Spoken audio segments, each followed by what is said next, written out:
I never imagined I'd be tangled in this mess because of Sarah, my husband Mark's perfect coworker. From her sly, backhanded jabs to tossing our wedding anniversary mug like trash, she's slithered into my life like a venomous snake. The worst part?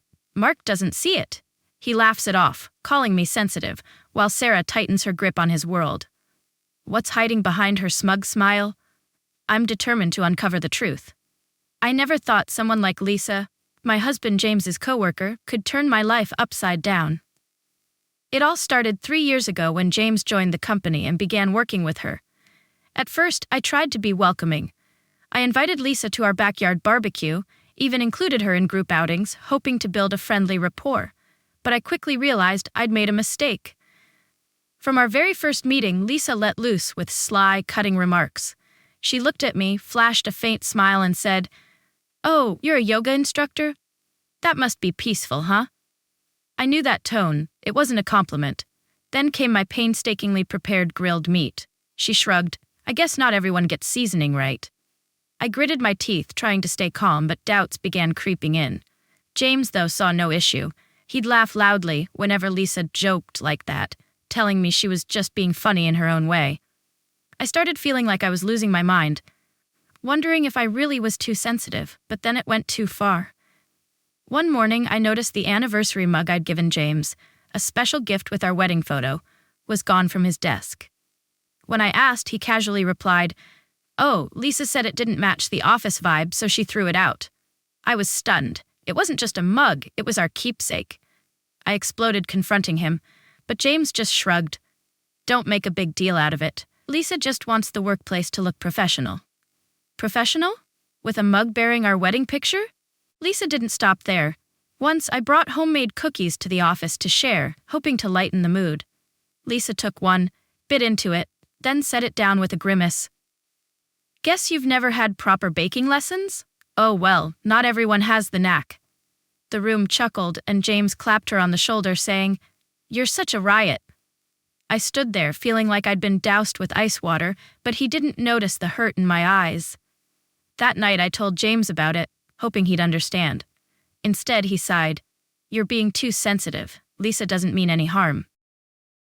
Every time I brought up Lisa, James brushed it off, as if I were the only one seeing the monster behind that smile. I started to wonder, was I battling an invisible phantom, or was James truly so blind that he couldn't see Lisa deliberately chipping away at our happiness? After enduring Lisa's jabs and James's indifference, I began to see she wasn't content with just sharp words. Lisa was seeping into every corner of our lives like a toxic breeze I couldn't stop. One evening, as I reminded James about our anniversary plans, he hesitated. "Oh, I forgot to tell you. Lisa scheduled a mandatory work dinner that night. I can't skip it." I was floored. It was our special day, yet Lisa could wedge herself in so easily? I asked if he could say no, but James shook his head. "She said the team's counting on me. You'll understand, right?" I swallowed hard, feeling shoved out of my own marriage. Then came James's job. He'd once mentioned a promotion opportunity, a promising team leader role. I cheered him on, but days later, he casually said he'd turned it down. When I pressed for why, he replied, "Lisa said if I switched teams, the vibe wouldn't be as good. She's right. I'd rather work with her." I froze. Lisa wasn't just controlling his time. She was steering his career and our future, I argued, "But it's a big chance, James." He brushed it off. "Lisa gets my work better than you do. She knows what's best." It didn't stop there. Lisa plastered her presence all over social media. Almost daily, she posted photos with James, laughing during breaks or posing at meetings.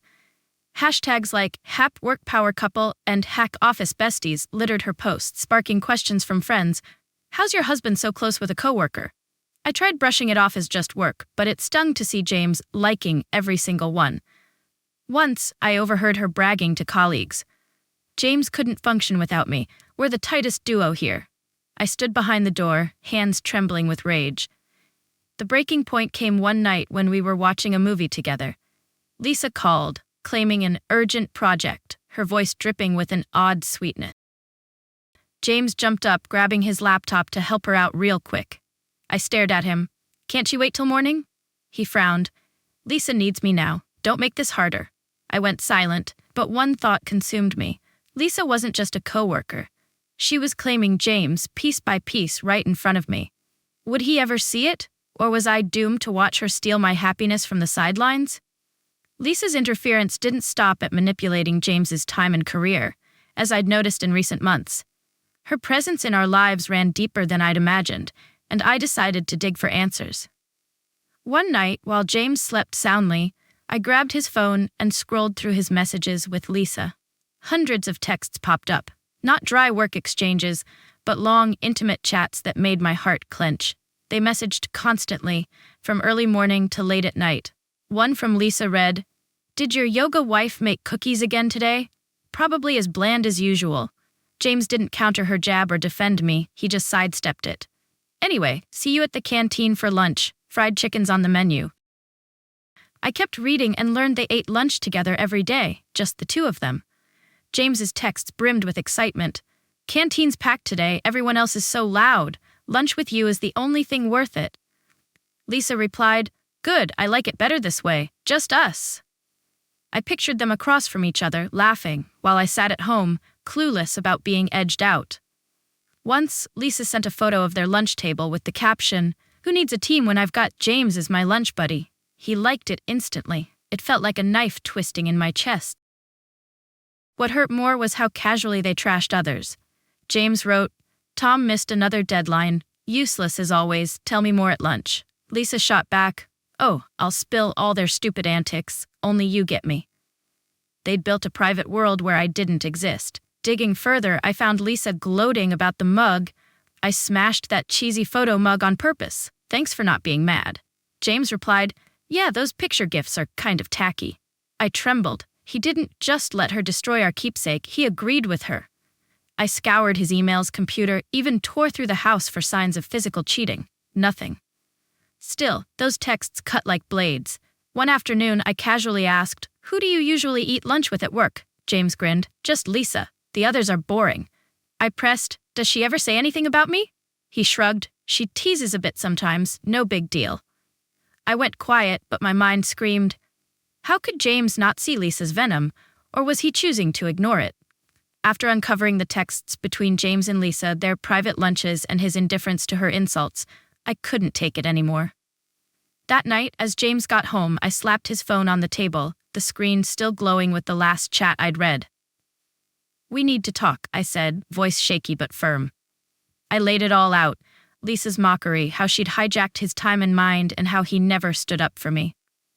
James sat still, a flicker of surprise in his eyes, then sighed. "You're blowing this out of proportion again. Lisa's just a coworker. You're too sensitive." I couldn't believe he was still in denial. "She's not just a coworker, James. She's sabotaging us and you let her." I pointed to the text about the anniversary mug Lisa deliberately smashed. "You even agreed with her that my gift was tacky." James frowned, but instead of apologizing, he waved it off. "She was joking. Don't make it a big deal." His stubbornness lit a fire in me. I took a deep breath and said it. "If you don't cut contact with Lisa and request a team switch or new job, I'll file for divorce. I'm not kidding." For the first time, he froze, eyes wide, as if I'd said something unthinkable. Then it all exploded. James shot up, his voice booming. "Are you insane? I've never cheated on you. Everything's above board. You don't get to control who I talk to at work." He jabbed a finger at me, face flushed. "You're the selfish one, trying to make me ditch a good friend just because you can't handle her." I tried explaining it wasn't normal friendship but toxic dependency, but he cut me off. "Lisa helps me distress at work. Do you know how much pressure I'm under? You just want to control me," I yelled back. "She's not your wife, I am." But James turned away, muttering, "You don't get it at all." The argument stretched past midnight, his shouts mixing with my sobs. I couldn't take it anymore. In a haze of despair, I threw some clothes into a suitcase and called his mom, the only person I trusted nearby. Her voice cracked over the phone. "Come here, let things cool off." James stood there, watching me leave without a word, just a cold stare. As the door slammed shut, I wondered, would he ever see he'd chosen Lisa over me, or was I fooling myself into thinking he still loved me? After storming out following our fiery argument, I drove to James's mom's house in the dead of night, tears streaming down my face. Sitting on her worn-out living room sofa, I poured out everything. Lisa's overbearing closeness, James's defense of her, and the divorce threat I'd blurted out. His mom listened, her aged hands gripping mine, her voice trembling, "You don't deserve this." But inside, a deep wound bled. I wasn't enough. Not enough to hold James, not enough for him to choose me over Lisa. That feeling smoldered like a quiet fire, burning away every shred of confidence I'd once had. That first night, sleep eluded me. Lying on the single bed, staring at the ceiling, my mind spun with images of James laughing with Lisa in the canteen, or his cold gaze as I walked out. I wondered, what was so lacking in me that he needed her so much? I tried to be a good wife, cooking his favorite meals, supporting his job, even swallowing my pride when Lisa mocked me. But now it all felt like a cruel joke. I opened my phone, tempted to text James an apology to salvage things, but stopped. No, he needed to see his mistake first. The next day, his mom suggested a walk to clear my head. In the park, I overheard a couple arguing about texts with someone else. The woman shouted, "If you need her more than me, just go." Her words hit me like ice water, and I broke down crying mid-path. I didn't want to lose James. I loved him, loved his smile, loved how he used to hold me every night. But that love now weighed heavy, laced with the pain of betrayal, not of the body, but of the heart. I called a close friend, spilling everything. She advised, "You need time, and so does he. Don't rush back until he sees your worth." Her words made me think. I didn't want to give up, but I couldn't keep being second to Lisa in James's eyes. I sent him a brief text. "I'm at your mom's. Call me when you're ready to talk seriously." He didn't reply right away, and that silence stabbed me like another blade. Despite the hurt, I clung to hope. Hope that James would wake up, see Lisa wasn't the one he needed.